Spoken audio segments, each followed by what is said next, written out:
What's up YouTube, Siegfried Lane here. It is time for our yearly Dragon Ball Legends video. And I know they've been very negative in the past, this one won't be quite as negative, but I'll catch you guys in just a minute.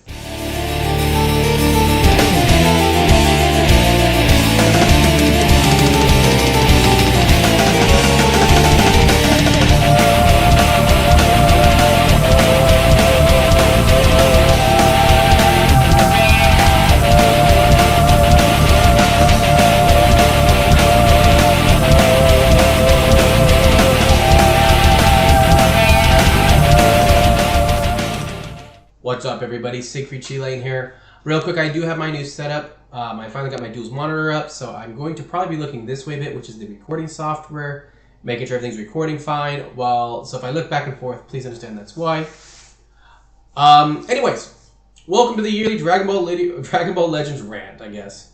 Now I want to be really clear here. I do like Dragon Ball Legends, but the reason I make this video, I think once a year, is because I feel the community is oversaturated with content creators that praise the game too much, and they complain about some of the stupidest things. I remember, like, they'll complain about not enough hype units, which for me is an issue because, you know, you kind of want a break between units to be able to play, you know, to have your character, you know, your players be able to kind of keep up. Give your free-to-play players time to save, right? And, you know, well, let's just get into it, right? Dragon Ball Legends just released their Legends Fest. Now, I do want to be clear, this is not a salty video, like, I didn't pull anything. I actually got Gohan, Goku Vegeta, and Goku and Bardock all in the first rotation on each banner. I had pretty good luck with the LFs. I have not pulled the Ultra Instinct Goku, but I'm really not a big fan of Ultra Saiyan, to be honest. I mean, like, I might do another 3,000, which would be 15,000, but I'm going to stop at 15,000. And I do want to be clear, I have spent no money on this game since Ultra Vegeta Blue, but Ultra Vegeta Blue is kind of always going to be when I spend money. My favorite character will always get money spent on him. Now, but let's talk about that. I mean, I put 12,000 K already in the Ultra Saiyan Goku and haven't pulled him. And in fact, I pulled, in 4 rotations, I pulled 3 LFs and all of them were at 600 Z power. This is kind of stupid when you think about it. The Ultra banners have such bad value. And the only reason I pulled on them was because there was one LF on there I didn't have yet, and I did end up pulling it, which is cool, but wouldn't better get the Ultra, to be perfectly honest, because it was a really good Ultra animation where I had no Brawly, had Nimbus, had Red, but it is what it is. I'm just glad it was something new. But first of all, let's talk about the Ultras, dude. The Ultras are, I really hate the Ultra system. I love the intro, but I really don't like the fake rareness. And let's be real. Anytime something is like ultra rare or legendary rare, that's not true. What makes something rare is the lack of amount of it. But with digital content, there's no lack. There's enough there, right? If these characters are really ultra rare, there should be a limited amount in the game, and when you get one, that should be all you need. One. And I guess I wouldn't mind Ultras as much as if it was like you get one and you're done. But the fact that you have to pull it 5 times is ridiculous at a 0.7% chance. 0.35% chance. And it's just kind of a big problem. I mean, think about it, right? We're dealing with a fake rarity that doesn't truly exist. And the YouTubers, the content creators for this game, who obviously wail on it, don't seem to love this game enough to actually want it to be a viable game for everybody.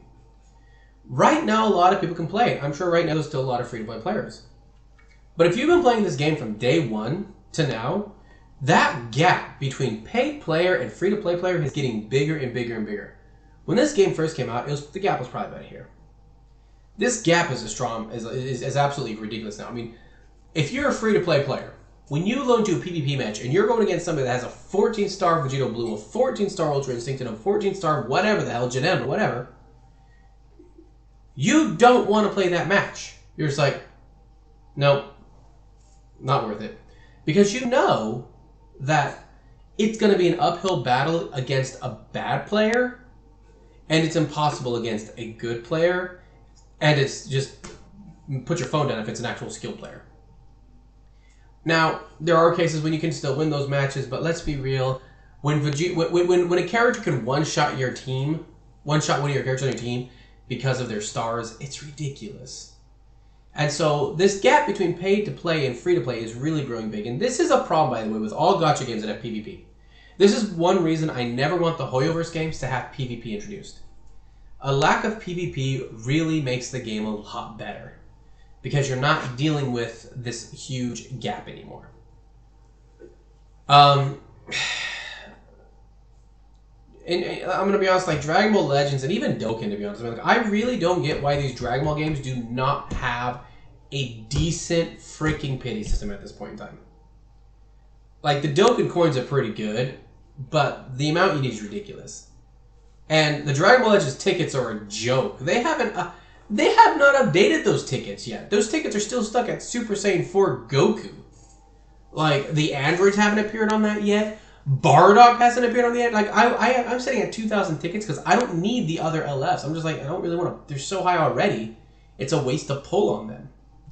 And let's talk about the LF banner, like the New Year's one. Why is it still featuring Gohan and Beerus? There are sparking units that are better than Beerus. And it features Beerus in that Goten. Gohan I love, but even Gohan is outdone by a lot of these. Like dude, Blue Zamasu is just going to beat the crap out of Gohan. So it's ridiculous that we're still getting these banners that have all these old units on it as a luxury banner to pay for. Which is why, personally, I will never pay for those banners, because it's not worth it for me. The summon thing, it's really sad to me that Dragon Ball Legends is going to be going on its, 6th anniversary soon? Vegeta Blue, Gogeta, Ultra Instinct. Yeah, it's going to be going on its 6th anniversary soon. Think about that. And it still has not changed the summon system. The summon system is still the same that it was 6 years ago, minus a few little tweaks. They've not put in an actual system. Now, let's do a quick comparison with something right now.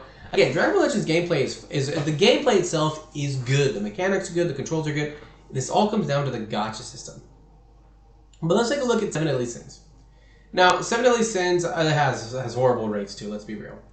But when they release festival units, they usually give you enough crystals to guarantee to pull that unit at least once. And they usually only pull out 1 unit, right? They're not pulling out 4. Like, that's a ridiculous amount, really. Anyone who sits here and, like, Legends, like, I want 4 hype units. Dude, that's ridiculous. That's seriously ridiculous. Like, I don't know why anybody would want that. Now, of course, you do have to actually play 7 Deadly Sins to get enough crystals, but even, like, with the last man that dropped out, I didn't play very much, and I still were able to get, like, 760 crystals from just the log and bonuses and the little I did do. The PvP and whatnot. Dragon Ball Legends does not have a system like that yet, and again, neither does Dokkan. Let's take a look at Genshin, or any of the Hoyoverse games, right? Like, Honkai Impact 3rd, right? They always release their hype unit, and then you get, like, 2 to 3 weeks of just reruns, right? So right now, I'm just saving crystals for the next hype unit that's going to come out. And they also release hype unit, free character unit, hype unit, free character unit. So you have a rotation, right? So realistically, once you have all the units, you have about 45 days between when a hype banner leaves and the next new hype banner pops up. So unless you're trying to really well out those characters, which isn't necessary, or you're a new player trying to collect them, you really can easily be like, all right, well, it's 45 days I can save mine, and I've got 4 multis ready that and the next character drops, you know, I'm only 7 multis away from pulling it. So I still got a couple of, I think a week or 2 before that unit comes out, and by the time that unit comes out, I'll probably have another multi saved up, meaning I'll have like 5 multis saved. And that's more than enough to get to the hard pity. I mean, to get to the soft pity of that banner. So I'll probably pull her pretty quickly. And that's the thing, right? I mean, like, those games have good gameplay. 7 Deadly Sins has good gameplay. I'm going to be honest, it's nowhere compared to Honkai Star Rail. Honkai Star Rail's gameplay is so much better than 7 Deadly Sins. Because Honkai Star Rail was built with consoles in mind as well, not just, mobile. Seven Deadly Sins was built with mobile in mind, so to be fair, that is an issue. But both of those, but all of these games, right? Legends, Dokkan, Seven Deadly Sins, Genshin, Impact Third, Star Rail, all have really good gameplay. They really do. You might like Legends more than Dokkan, you might like Dokkan more than Legends, but the fact of the matter is they all have good gameplay, right? We're not... Whichever one you like more or less is not the debate. I mean, it's your decision, right? There's no debate on that. The fact of the matter is they all have good gameplay. But the summoning is really where it struggles. Now, the benefit of Dokkan is that I get those... Every time a banner, a unit comes back, I can just trade for it. And that's all rarities, right? So, like... I don't know why Legends hasn't implemented that yet. Realistically, that banner, the banner that for the LF tickets should have every LF that came out up to the 5th year anniversary. If they don't, I get if they're not going to put the Goku and Piccolo, the Goku and Frieza on it, that's fine. If they don't want to put the 5th year anniversaries on it, that's fine. Yeah, hold those off, that's okay. But there's no reason that we should not have the androids or the Beast Gohan. Like, androids and the old Beast Gohan should already be on there. The Gammas, I get it. If the Gammas aren't on yet, I get that. Piccolo, I get not being on there yet. Okay, I get that. They're still, they released within a year. But it doesn't make any sense to not have units that released at least in, the first half of 2023 should be on that banner. Okay? And before that. So, Dokkan is already winning because of that. And Dokkan's is, pretty bad too, to be honest. Dokkan summons are pretty atrocious. And, when you compare that to what we have coming out nowadays, again, Seven Deadly Sins is going to give you enough crystals to hit that hard pity to pull the new unit. Just play the game, you're going to get enough. Genshin Impact. The pity carries over between the banners. Same with Star Rail and Impact Third. That pity carries over. You can just be picky, right? Like, I'm guaranteed in Genshin Impact, I'm guaranteed the next featured unit. So far, I don't want any of the featured units coming out, so I'm not really summoning. I'm just like, meh, I don't want these units. Which I kind of like, because that gives me time to prep materials, it gives me time to prep the money, to prep the upgrades, and to just take a break from having to worry about summoning. And that stress of, am I going to get the unit? Impact Third, again, you get like 45 days between a featured banner, and they have reruns, so you can easily skip those unless you're a huge whale. And again, whaling in Impact Third, here's kind of a big thing. I was talking about how the gap in paid to win in whales is increasing. Sorry, paid to win and free to play is increasing in Legends, right? That gap is very minute in Honkai Impact Third. To put it in retrospect, that gap is probably about maybe 100 crystals a week. 400 crystals a month. That's not even 2 singles. So you whale hard in that game, and you're getting back less than 2 single summons. There's no point in it. Just play the normal. Elysian Realm, you don't have to whale to get the full amount of rewards in Elysian Realm. I get that 500 crystals every week, no problem. And my units are all still just normal S's. They have their full sets, their full equipments, but they're not like triple S, they're just S, and they do just fine. The only area where you're probably going to get struggling against those who are hardcore whales is the kind of the boss rush, I guess you would call it. Not really a boss rush. It resets twice a week. And realistically, the difference is I think a total of 50 crystals, and you get that twice. It's not a big deal. It really isn't. So that pay to win and free to play gap is almost not even there. Genshin's kind of the same thing. The amount of crystals you're going to get from these Genshin, it's not enough. And Honkai Star Rail, again, the same thing. You can easily survive in those games. I would say the pay to win and free to play gap in Honkai Star Rail is like this. Very small. Probably bigger than Genshin or Impact Thirds, to be honest. Because they are updating that simulated universe, which is good. But again, the hardest difficulty of simulated universe does not even give currency. It gives a completely different reward, which is used for re-rolling relics.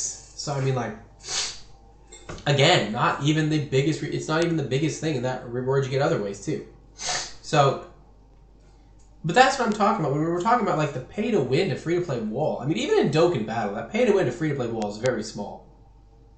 Because after long enough, you're going to be able to do all of the challenging stuff, right? And I mean, you can honestly download a modded version of Dokkan, and I've never been banned for using a modded version of Dokkan, as long as you didn't use it during World Tournament or some type of, you know, online-ish competition, right? Never had an issue with it. For doing regular, you know, content like the Extreme Battle Roads, if I really wanted to, never had an issue with it. Personally, never got banned for it. So there's really a very small free-to-play pay-to-win gap in that game. So, again, guys, I know this is kind of negative about Legends, but the thing is that I like the game. And I don't want to see the game become PvP going against nothing but 14-star characters while you're sitting there with your 5-star Ultra and they got their 3 14-star Ultras, right? And the fact that Ultras are so quickly replacing ones. Like, I mean, think about it. We got Vegito Blue, and not 3 months later, Janemba came out. And Super Janemba just was built to counter Vegito Blue. And then this Ultra Instinct is also built to counter Vegito Blue. Both are built to counter Vegito Blue. Kind of stupid if you think about it. It's really dumb, and it's really something I don't like about the Ultras because it really, really reduces the Ultra quality. The Ultra units, I personally think an Ultra unit should be released once a year. Release it once a year on the anniversary. New Ultra unit. And if you want to release a second, make the second one a free-to-play farmable Ultra unit. That is good. Again, Honkai Impact 3rd does this, right? One of the top-tier units in the game is free. And then they release other top-tier units that are older, but for free as you play the game. Hersher of Origin, which you need for the Hersher of Finality, Hersher of Truth team. Really good lightning DPS, really good support. She was free. So it's not like you can't do this and you're going to lose money, okay? Like, Impact 3rd made enough money to fund Genshin, and Genshin makes way more money than Legend, right? So, obviously you can do this and be successful. Like, the question comes down to, do you care more about money or do you not? And I'm going to say this to everybody, if you're a Dragon Ball fan, I'm a Dragon Ball fan, I hate to say this, but if you're a Dragon Ball fan, you should know that Toei is greedy as hell. They have copyrighted so many Dragon Ball videos that have nothing to do, like can just be literally theory-based or like their own what-if stories. Or Dragon Ball Z Abridged where they redubbed the whole series. They copyright it because they want the money. So I think really, if you want to take a look at the issue right now, I mean, we should all know, and it should all be called out, that it's greed. And this is kind of why I make these videos, because the content creators of Dragon Ball Legends just ignore these issues. Or they complain about something that is frustrating. Like, I mean, I've seen Ryuden complain about the new summoning system for the Bardock and Goku. Like, seriously, not that bad of a system. Really, the tickets sucked anyways. All it is giving you a ticket every 3 summons. You're getting a ticket now. You know, the tickets sucked anyway, so it's not like you could buy tickets. Like, how often did you pull an elf on the tickets? I pulled 1 in 1 year. So realistically, you know, that's what I'm talking about. When they complain about something stupid, that's what I talk about. Anyways, guys, that's going to be it for this video. You know, leave a comment. Tell me, how did you feel about Legends Fest? How do you feel about the Dragon Ball Legends current pay-to-win, free-to-play wall coming up? Do you think the game is completely fine with its gacha system? Again, this is not a video about how bad the gameplay is. The gameplay is good. The game has really good fundamentals, and I think the game could be absolutely amazing. But I think that the gacha and the greed really holds it back. So tell me what you guys think. Anyways, Siegfried Trelane signing out. I'll see you guys later.